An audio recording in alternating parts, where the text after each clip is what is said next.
Hello, everybody, and welcome to FTB Sports.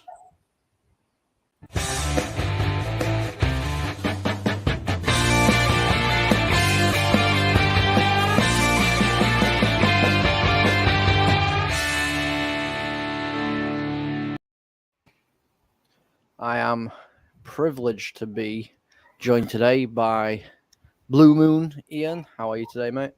Yeah, I'm great. Thanks, Colm. Yep, feeling good, feeling hot. Looking forward to the new season. Good. See you wearing the blue of Manchester. Yeah, of course. Well, first topic we're going to talk about today is Crystal Palace. Now, I hear that you're a bit of a double-edged sword and that you do follow Palace. How did that come about? Yeah, I could say I have a wife and I have a mistress, and it's a long-term arrangement. And neither of them know about each other, and let's keep it alive. Yeah, I was born in Manchester. I was born in Wythenshawe Hospital, same hospital as Tyson Fury, actually, weirdly enough, even though he's a United fan. I won't hold him against him, I suppose. And moved to Yorkshire when I was 11, but by then, I was at a rock hard junior school, and you were either red or blue or dead. And I chose City, and I used to go as a real little kid and watch City. And I think, God, this will really, really age me. But I think the first player I had on the back of my shirt was Marsh, as in Rodney Marsh, in somewhere deep into the 70s. So that put me that way. But as life does, I kind of went to college, and I never came home north. I ended up in London for decades. And a couple of mates from work were Palace fans about 15 years ago, and said I'll come down to Selhurst Park, and I loved it. It's as the Kippax and Main Road used to be. It's one of those just grounds with atmosphere and passion in the basic rudimentals of the game, and I love it. I love my Saturday afternoon release. I've got 4 good, passionate Palace mates, and I've had a season ticket there for about 7 or 8 years, and watched them before then. So usually through thin and thin, but it's all been Premier League, thank goodness.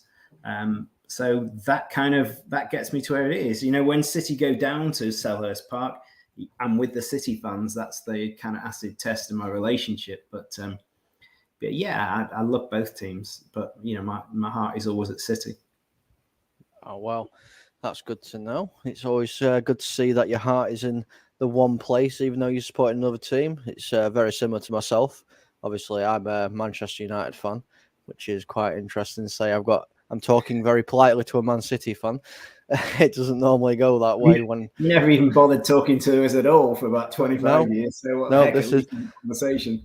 This is what I mean. But I support my local team. Obviously, they're in League 2 now, so I've seen us come up against Palace before in cup games and stuff, and it's a really good atmosphere there. But enough on my backstory. We're going to talk about Crystal Palace and the recent 2-0 loss to Liverpool. Now, I have got their squad that they've taken. I'll just bring it up here, make it a bit bigger. There we go. So, as we can see here, there's missing a lot in that team. Yeah, missing a lot of key players. It's strange. I never thought City and Palace would have the one thing in common they do at the moment, and that is, I think Palace have got 4, and City have got 3 players who haven't gone on the tour due to their, let's call it, vaccination status, i.e. they ain't having the COVID jab for whatever reasons, etc. And that puts it in turmoil. Palace have got some very, very difficult pre-season friendly games, but 4 of their key players, I think it's Essie, Will Zaha, I can't remember, a couple of the other players, won't rejoin the team until a week before the first game, really. And I know they're training with the under 23s and all that jazz, but it's not quite the same. And Man City have got exactly the same scenario, where they will have to pick a Charity Shield team from one group of players and another group of players. It is quite bizarre. But I think that was also the team before. That was also the touring squad before Decore joined, who's their big new signing from Lens. And I was reading today, really interestingly, that the deal was held up because there was a blackmail plot where some guys wanted a cut of the fee or cut of the agent's fees, claiming that they knew he had dual nationality or identity. The article I read said it was a load of tosh, but that was what held up the deal, because my mates at Palace knew that deal was imminent for 6 weeks before it actually got declared over the line, which is weird. But of those players, my main criticism of Crystal Palace over the years is that they've had a desperately inconsistent and poor back four, with a goalkeeper who doesn't use his feet. And a whole sequence of terrific quick forwards, not bad midfielders, but a goalkeeper who doesn't play the ball out. And then, centre backs, in the days of Sacco and Cahill and Tompkins and Kelly and Dan at centre back, never two were fit altogether. And actually 3 of them I wouldn't put in the team anyway. And apart from Sacco on a good day, they're not ball playing central defenders. And that's where Palace came a cropper. So, when Vieira came in, I was delirious that he seemed to be in my head to actually want to play football from the back. Has put pressure on the goalkeeper. Guita, he's probably one of the finest shot stoppers in the Premier League, but doesn't have great feet, whereas Butland has much better feet. But, Anderson and Guay at centre-back are an absolute revelation. And then there's, Tyrek Mitchell, who's come on leaps and leaps and bounds, and a fella called Ferguson. Remember that name? If you remember, about 2 years ago, in fact, they signed this lad who was meant to be, a superstar from Birmingham, who was about 18 or 19, called Ferguson, to play right back. And he's never played. In 2 years, he's been totally injured. He's never made the first team in 2 years. He's now playing at the under-23s, and fingers crossed, because Joel Ward is the liability at right back, and Nathaniel Klein is not getting any younger. So their weakness is right back. But, I think Palace, Vieira knows what he's doing. He's strengthening his midfield. He had to. It was an interesting situation with Czech Kyoto in that, if you remember, his contract was running out, but we all thought he would renew. But then, if you remember, there was all that kerfuffle when he wouldn't play in a rainbow kit or whatever, or he supported Gay at Paris Saint-Germain about not wearing the rainbow kit. And, that he got a lot of backlash and then mysteriously he didn't get a new contract offered. And Decore, who looks like a decade younger version, should be good. I'd like to see Will Hughes come on a treat in midfield this season. Desperately want to see Will Hughes do well. Yeah. And I don't care where Benteke goes. Somewhere with a few quid attached would be nice. And there's United and then Leeds United. So they've chosen some real hard teams to play on their pre-season. And if they did know that they had 4 players out, then I think that was quite ambitious. Yeah, I completely agree. It's very ambitious. I just want to say hello to Solo, the big boss man. Hope you're doing well, Solo. But yeah, I mean, I know. I saw Palace a little bit towards the end of last season, and obviously with Vieira coming in, they looked a lot more disciplined than what they have done before, as well. Say hello to Mr. Silver Fox. How you doing, buddy? I hope all is well. Hi, Foxy. But yeah, I mean, I managed to watch the Liverpool game, and I think even though Palace are missing quite a lot of the players, I mean, you can look at that list there. You're missing Zaha. He's the main threat there, isn't he? Really, I still think they put up a very good performance. I mean, I don't know what you think about that game, but I personally thought that they actually did put up a good performance. Yeah, I didn't see all of it, saw highlights, but I listened to the guys rabbiting on about it while I was doing something else Colm was doing. And I know, I mean, Ayew signed a new contract, which is great. I'm a real Jordan Ayew fan. £1 million 4 years ago. Get in for that.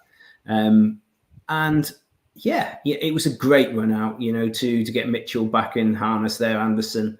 I don't know what else to say about it, really. I don't know what else to say, because if you think about it, probably 7 out of those 11 won't be playing on the first game of the season.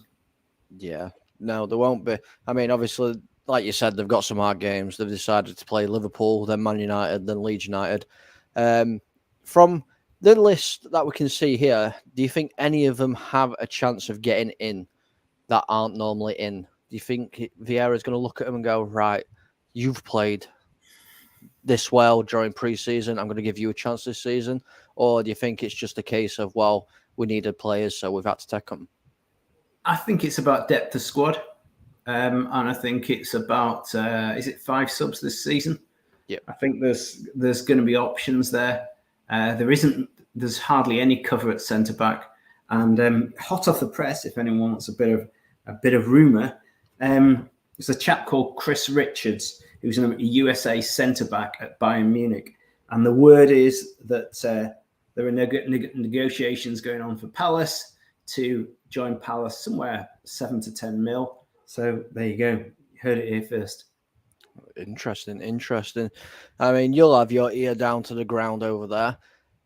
I'm hearing rumours Roma are wanting Zaha. So Roma, yeah. Apparently they're wanting Zaha. Yeah, no, I heard it. If they have enough cash, I think Wolf does have ambition. If they stumped up 35, 40, I think he would go. I would be gutted because he is just such a gifted player. His first touch is awesome. There isn't an ounce of fat on the guy. He looks like he's 22, 23, kept himself in fantastic condition. And he can drift past players like hardly anyone else in the Premier League. A couple of things that came up there. We haven't mentioned Gallagher and the missing Gallagher effect for this season. He was Palace's player of the season. Replacing Gallagher is a big deal. That energy from midfield to striker, that connection in that part of the field was critical last season. That will be an interesting one. You mentioned they look disciplined, but actually, it's probably not a word I'd apply to Vieira's team. Nobody has a team better drilled and disciplined than Roy Hodgson. And that's what kept Palace in as a mid-table, safely away from relegation side all the time that Roy had the team. Discipline, drills. What Vieira has injected is confidence. I think he's a really good arm-round man manager. Encouragement to play football from the back. Encouragement to be adventurous.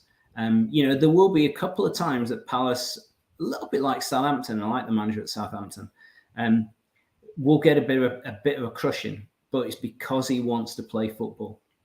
So perhaps the choice of teams is that Vieira, whatever the situation, wants them to play football. There's no settle for 0-0, 1-1. Roy would have got it all strategically mapped out for the season. Vieira just wants attacking football from back to front. And that's a big difference. It's not about discipline. It's about controlled freedom and a good first touch. Well, I will bow down to the superior knowledge of Crystal Palace. Like I said, I've seen it a couple of times. I can't say that I'm an avid fan. I mean, I've watched their documentary that they brought out. Is it Dare to Fly? I think it's called. Yeah, something like that. I can't remember. Yeah, I watched that. Memory, yeah. I've watched that a couple of times. Yeah, when Eagles. Yeah, I've watched that a couple of times. I really enjoyed watching Palace come back from like the brink of basically not being a club anymore to where they are now, and I think that's absolutely fantastic. Good structure. They don't overstretch themselves, put the club at risk, and they know what the capacity of the ground is. They know what the income is, and they play within that. They do. And before we move on to the next little topic, can I get a score prediction from you? Obviously, Crystal Palace against Manchester United's next game. I don't think Palace will win. I don't think they've got the experience and depth to take on United. I think United are on a bit of a mission to impress everybody, to impress their own fans. I think Palace will go down probably 2-0. United are on an energy mission at the moment, and the manager has a few points to prove. And also, to be fair, when you've got a very new manager, they're going to, some of the players like Rashford, etc., and Fred, and Maguire, who've been heavily criticised in the past, they're going to want to perform, well above their usual level to secure a place. If you're a centre back at United and they've just signed a new one, you're going to play well against Palace. Well, yeah, and if you're a midfielder like Fred and all the gang or whatever, and you think De Jong might come in, you're going to play well. And they're sniffing around lots of other players. So, yeah, I think United will be very, very up for it, and Palace don't have the depth to contend them. Fair enough. So obviously, our next topic of the discussion is going to be Tottenham Hotspur. Now, Tottenham look like they've got a very strong team out there. Sorry about the quality. I've had to work very quickly. So That's right. they've got Lloris out there with them. You know, there's quite a lot of big names: Kane, Son, Mora, Richarlison, Kulusevski. Yeah, So Sessegnon. yeah, With a point to prove in there. Basuma trying to secure himself a place there. Emerson Royal trying to hang on to his Spurs career. To be fair, I think Conte is a very assertive, very passionate, strong manager, and the signings and commitment they've made, it looks pretty good.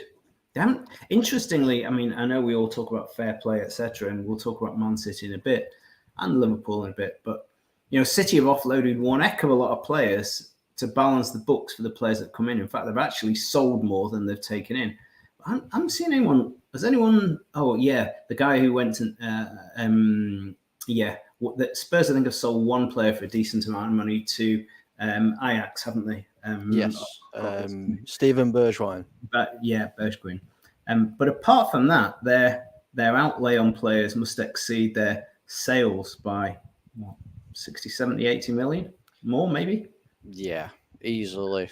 I mean, since Conte's come in, he's changed Spurs, hasn't he, really? He's brought in some good players. Kulusevski changed them last season. He were a bit breath of fresh air for him. Yeah. And obviously they've brought in Richarlison, who's got off to a decent start as well, by the looks of it. Yeah. I mean, they drew... Yeah, he was a lot of money. They had to also... the lad who they had on loan that they then had to buy for 20 odd million. So, they've spent some money. They've talked about offloading one or two players. Emerson Royal was mentioned to Atletico, but hasn't gone. Harry Winks was mentioned to Everton, but hasn't gone. So I think Spurs will be keen to balance the books at some stage, and perhaps those two will be looking to impress possible suitors because they're not likely to play. Well, no, they're not. I mean, there's a lot of... Obviously, it's transfer window season. There's a lot of stuff flying about. You can take some of it as truth. You can take some of it as some clown with a keyboard. Obviously, Lewandowski's left. There's rumours Bayern Munich are looking at Harry Kane now.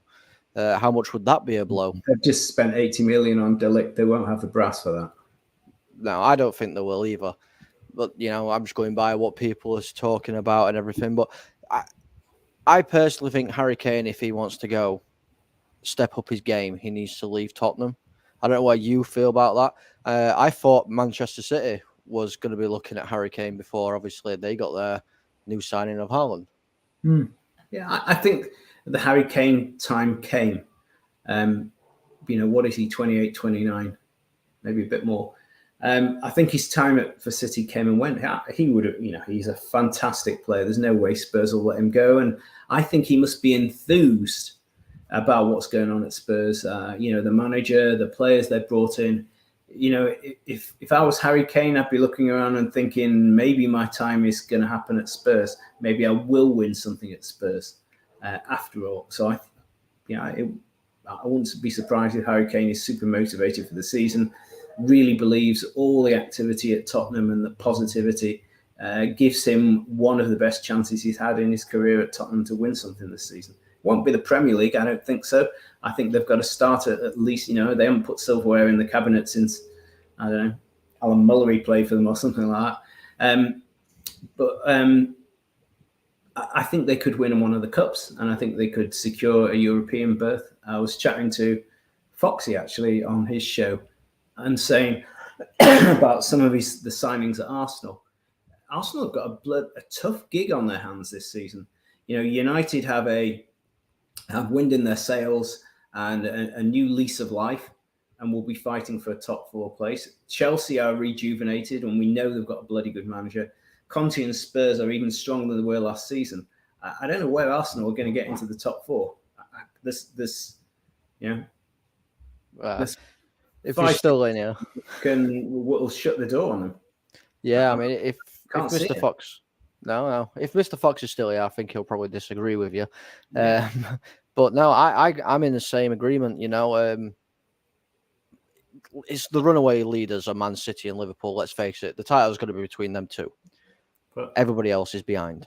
I hope so. It's a very new shape, Man City. It's a very new shape. I can't remember since probably Bayern and Lewandowski where Pep has built a team around a central, proper, big number 9. That's really different. Really different. That will be different. Liverpool, Nunes settling in there. Mane to me was one of the best players in the Premier League. He will take a bit of replacing. So what I'd say is that top 6, and I'll include Arsenal in it, is going to be ferociously competitive. If one of those 6 takes their eye off the ball for half a dozen games, they're not going into Europe. Yeah, no. So obviously we're saying it's going to be a very competitive game and season even, and one of them's going to miss out. It's either going to be Manchester United, the wind might blow from beneath their sails, Arsenal or Tottenham. I think Chelsea are going to be there. I think Chelsea will be safe. I take nothing as a given. It could be City or Liverpool. City have got off to poor starts before, and I know we're going to come on and talk about the pre-season, but they're merrily going to take on Liverpool in the Charity Shield on the basis of 2 games in America. They haven't even played a game yet, and I think Liverpool and United, correct me if I'm wrong, have played twice. United, Arsenal. Yeah. They've all played twice, so we'll get 4 or 5 good games in before the new season. Whereas City will they've only just turned up. They've only just got off the beach. They haven't even kicked a ball yet, and they've got new players to gel in there. A long flight back from the USA, a Charity Shield at Leicester. That doesn't sound right, does it? No, go to Leicester to play the Charity Shield. I can't get my head around that. And then straight into the season. Yeah. There's no given there. All it says, thank goodness Haaland's Norwegian and they ain't in the World Cup. Just a thought. That's something I've been saying to a variety of people. Just have a look at your squad. How many of those players are not going to the World Cup? And if you have a bunch of good players who aren't going to the World Cup, you may get a real nice kick into the second half of the season. Whereas, if most of those players play the whole depth of the World Cup, they're going to be, in Q8, which will be energy sapping. That might be difficult to come into that second half of the season. Yeah, I can understand that. I mean, for instance, Tottenham, obviously they're going to have Harry Kane going to World Cup. Eric Dyer, he'll probably be going to World Cup. Lloris, so they're going to have quite a few players going to World Cup. So it's going to be how they return, isn't it? Really, if they've got the energy to push on in that second half of the season. Be interesting to have an analysis. Who of their regular 11? How many players in each of those top 6 aren't going to the World Cup will get a decent rest? Well, we'll have to sort out a show for that on this channel. We'll definitely have to sort out a show for that on this channel. But yeah, so Tottenham drew 1-1 with Seville. Harry Kane scoring. And they've got some more games coming up. See, I do like Tottenham, but I think some of the signings they've made have been decent. Some of them are a bit touchy, I think. I'm so glad that they bought Richarlison, just so United didn't, because I don't like Richarlison as a player. Neither do I. No, I just think he's so arrogant. I think he's a whinging, overrated, non-team playing. He doesn't seem to have that. I know the Spurs fans, oh God, they're going to set on me like a pack of dogs on this one. But Spurs like they're genuine, all heart, one of our own kind of players who are non-cheating, honest, players. Yeah, and that's always been a thread that's gone through Spurs. I'd say Richarlison is one of the most dishonest players in the Premier League.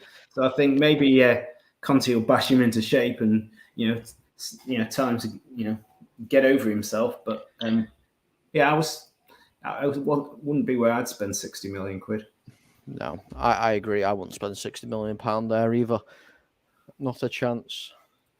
So we'll go on to our last little topic here. And I know it's one that's going to be interesting. That's Manchester City. Yep, Runaway. 2 games. Yeah, 2 games, 2 hard games. Yeah, Bayern Munich and Liverpool. No, it's not 2 hard games. They've got Club America. I don't even know who Club America is. Who's Club America? I think Club America are an Argentinian team. Huh? I think they're an Argentinian team. Oh, yeah. You're probably right. I'm being a dimmy. Club America, I'm not sure how much we'll learn about that one. Yeah, Bayern Munich, that'll be interesting and tasty. Always is. Don't like Bayern Munich. I don't think it's a good relationship between the two sides. And I still can't get my head around this. Man City versus Liverpool at the King Power Stadium. I have a comment to make. I'd have been happy if Chelsea had paid 40-50 million for Nathan Ake and we could have rebought, either spent the money elsewhere on a different position on the park. Every time I've watched Nathan Ake, in most teams he would look quite good, but you put him alongside Diaz and Stones and you realise he's not a fantastic ball-playing centre-back.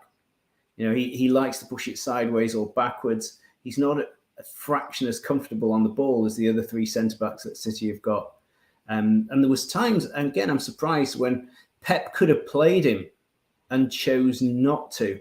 I think I could be wrong, but I think there was one game where he chose Walker or Rodri at centre-back as opposed to bringing an Ake. Maybe he wasn't fit, maybe there's another story, but I would have gladly spun the dice there, sent him along to Chelsea and spent the money elsewhere. I hope and pray by the time we start the season, we've got a really good left-back because if you want a funny story here, Colm.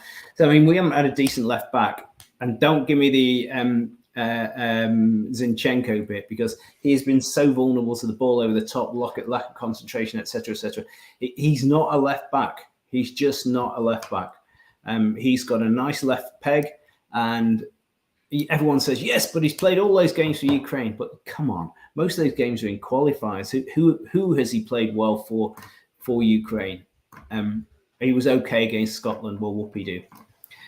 So if Arsenal give us 30-35 million for Zinchenko, thank you very much. I'd have liked the same for Ake. And to have utilised the money, if we can get the guy who looks like Joe Wicks from Brighton, Cucurella, I'd be delighted. Boy, we need a left back. And the story was, I was watching the women's Euros. I don't know if you've seen any. And England, it was the game I got into, obviously, when England won 8-0. And I'm there, and probably like lots of geeks like you and me. So I'm thinking, who the hell's playing left back for Norway for the women's team there? Because 6 goals have come down that right hand side, and the lady who plays left back for Norway that night plays for Man City ladies. So we haven't even got a female good left back. This is where you're going to tell me she's related to Zinchenko as well, aren't you? No, she's Norwegian. No, I don't know what it is, but I would love to see us have a dynamite left back. I've not seen one in so long at City. I'm not in so long. Wow. No, but you have got a dynamite striker. Yes.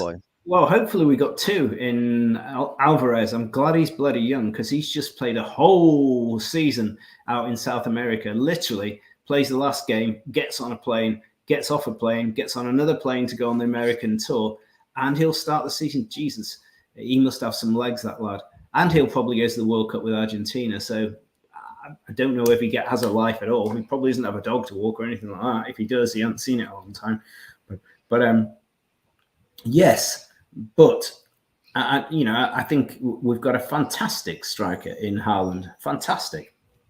And from the Man United point of view, I hope the steel he has in the Manchester derbies to redeem the hideous, vile creature that is Roy Keane, who nailed his dad. And, people talk about Carragher on Sky Sports. How can a man be employed who gobs on kids from car windows? But how on earth can they employ a guy who is a self-confessed, maimed, a fellow professional. I mean, I want to see Haaland run riot at Old Trafford and do a Balotelli and lift his shirt and go, "This one's for the old fella." I really hope Haaland forgets his boots that day. I'm not gonna lie, I hope he does. Like, I've seen Haaland play, obviously in Champions League and in Bundesliga, and he's an all-rounder, isn't he? He's good on the floor. He just brushes tackles off like the nothing. I mean, it frightens me that the fact Haaland's going to be running at Harry Maguire, because that's who he'll run at. And if he does, I'm sorry, but United are in for another pasting. Yeah, let's hope he stays fit. Yeah, let's hope he stays fit until the Manchester derby, and then he can have a little bit of a break. But yeah, this is the squad that Man City have taken out with him. Obviously, prediction. I think it's going to be Jack Grealish's season. I really think it's when he comes good. The other player I wanted to talk about was Calvin Phillips. It's a strange signing for City. Again, a bit like Haaland. Pep usually signs players in their early 20s rather than mid-20s. He signs young, moldable, relatively small, beautiful first touch, team-playing players who can play ball. Even Rodri was only 21, 22, and even though he's a big guy, he's not a physical guy. He's a ball player. He's only the same as Bernardo Silva, but just built bigger. I know that doesn't quite make sense, but it's the same principle. So the highly competitive Calvin Phillips, who the Leeds fan love, and I've seen some ups and down performances, and obviously he was heavily injured last season. It's not your classic Pep signing, who moves the ball quickly, one touch. He's not classic for that. Yeah, okay. Fernandinho was no angel when it came to tackles and the dark arts of the game, but yeah, Calvin Phillips isn't your tailor-made Pep player. No, he's not. I agree. I think personally, Pep's brought Phillips in for when you're at those little bit more of a rougher games. So, for instance, like Southampton get a little bit more rough, or the Manchester derby, for instance. Because I don't see him getting in over Rodri. I mean, the midfield of Manchester City picks itself every single game, really, unless there's injuries. But maybe he's been brought in to get under the opposition a little bit.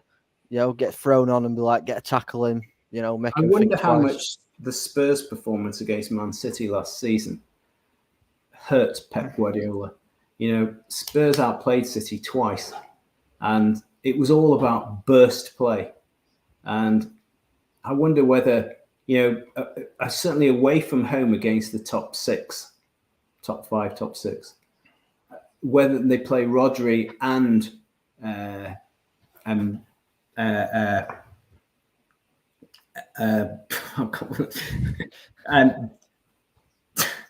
Phillips. Sorry, if they play Rodri and Calvin Phillips away from home in the top 6, City may get far better results,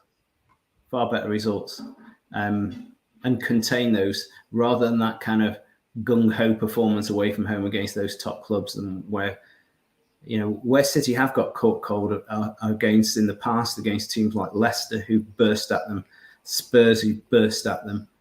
City had a really hard time at Arsenal last season, and I think in some of those games that's where you can play both of them. Well, yeah. I mean, he's going to have to play with how much you've spent on him, really, isn't he? You can't just be sat on bench twiddling his thumbs and waiting to come on. It gives you loads of options. Yeah, it does. And another player that I'd like to talk about, because Manchester City's stalling from Manchester United, and that's the young boy, Alvarez. It's a really difficult one, in that, of course, I want him to be, the new Aguero and all that sort of thing. And, you're always looking, when you've had an Argentinian who's been the god, then you're always looking for the replacement. There is a heck of a lot of South American players who look like, the next Lionel Messi in South America who've not cut it when they've come into, the Premier League. I really hope he does well. He looks like the sort of player who'll do well. City paid a pittance for him. Gabriel Jesus, who actually, I will say to all the Arsenal fans, that I said to Tony the other night, I think he'll do really well for Arsenal. He'll do well for Arsenal, but at the time when City signed him, and I think he played in like the under-19s World Cup or whatever it was, and everyone thought he was going to be like the best player in the world at that stage. And by the age of 25, he's taking a move for regular Premier League football. Not about being the best player in the world. He needs regular Premier League football, and that's different. And yet, Gabriel Jesus came with all the pedigree in the world. Yeah, he did. He did indeed. I mean, for the people that don't know and don't watch the other show that I appear on, the Man United Agenda, I am known as the stat man. That's what they call me. I'm all about my stats. So I've done a little bit of background on Alvarez because I think Alvarez is going to be a top talent. I really do. I mean, he's 22 years old? Yeah. 22 years old. So he's clearly a centre forward. That's what he is. 43 goals, 19 assists in 75 appearances as a centre forward. Mm-hmm. But obviously, you got to take into account the league is playing in as well, I suppose. Is he going to be able to do it in the Premier League? It's a lot more of a demanding league. As I said earlier as well, he has had no rest in, a year? And he's about to start a hard season. Not even like a weekend off in a year. No. I mean, obviously, the pre-season is going to be for fitness for every single team that's playing. That's what it's there for. Results don't really matter. It'd be really entertaining. I'd be interested if he starts in the two friendlies, if he scores in the two friendlies. Can he work with Haaland? Is it either or? Is it both? But it also could be a similar one like Rodri and Phillips. There'll be time to play both. There'll be time to play either or. It allows the studious Pep Guardiola to scrutinize the opposition and then pick, do I play two strong midfielders? Do I play two out-and-out attackers? Do I mix and match? What's best for the moment? Well, yeah, it is. I mean, obviously, with you being a City fan, you've seen how they played last season. You'd never really played with a recognised striker as such. You played with a false nine. So how is having two strikers now, obviously one very young, and Haaland, who's probably going to be named one of the best strikers in the Premier League next season, how is it going to change? Do you think it's going to be an easy transition, or is it going to be something that needs to be worked on because it's the same team around them, but now they've got this striker to pick out? I think it will go well. I cannot think that Kevin De Bruyne won't have the time of his life picking up the runs of Haaland and Alvarez. I cannot think. Thank God we've told Barcelona to stick it about Bernardo Silva because he's fairly irreplaceable. But, I'm conscious that Gundogan now is, I think, 32, 33. Mahrez is 31. Walker is 32. De Bruyne is 31. That's the engine room of that midfield. Obviously, we've got the magical Phil Foden, but those 3-4 players have been the backbone of City team with Sterling, and they're one more year further down the road. It's an interesting thought because they're going to be providing the bullets. Yep, that's true. The last final thought before we go, we're going to keep it short and sweet today. Who's winning the league?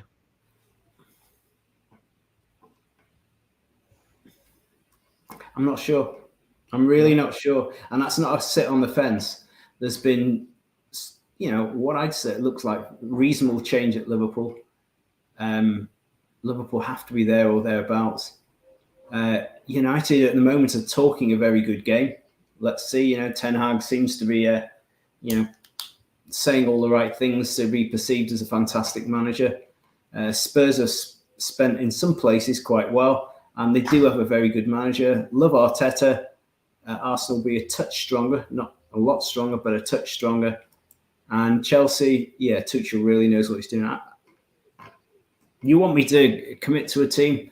I don't know. I can't. I think it will be. That's why I worry a little bit about City getting out of the blocks with only a couple of friendlies. Really, it could be, the Premier League. The hard yards have got to be done before the World Cup. Yeah, no, I totally agree. Totally agree. That transfer window in January will be more critical than it has ever been, because God knows what will happen to some of those players at the World Cup. Having a World Cup in the middle of, it's weird for me to not say City are going to win the league or Liverpool are going to win the league or whatever. But, and there'll be a lot of guys you'll get on it and they'll go, oh, Spurs will win the league or Arsenal will win the league. Well, all I'll say is, have you ever had a season with a World Cup in the middle of it? No. So how do you know? With all the changes in personnel in all those teams, how do you really know? So you can comment with your heart, but I'm commenting my brain, and I'm actually saying I'm not sure. You use the word in the pandemic, unprecedented. Having a World Cup in the middle of a season is unprecedented. Having to continue the season on beyond May is unprecedented. Kicking off early is unprecedented. So I don't know. No, I completely understand where you're coming from. I really do. This World Cup's going to throw everything into disarray. It really is, So it's been lovely having you on. It's going to be drama. It's going to make it another fantastically dramatic season. It is. Indeed. It's been absolute pleasure to be talking with you today about all things football. Where can we find you? Just Errol's got my email address, my phone number, all that sort of jazz. I'm on the banter group. Yeah, get me anytime you want. Pull me onto any shows. I'm really happy. Smashing. Oh, didn't want that. There we go.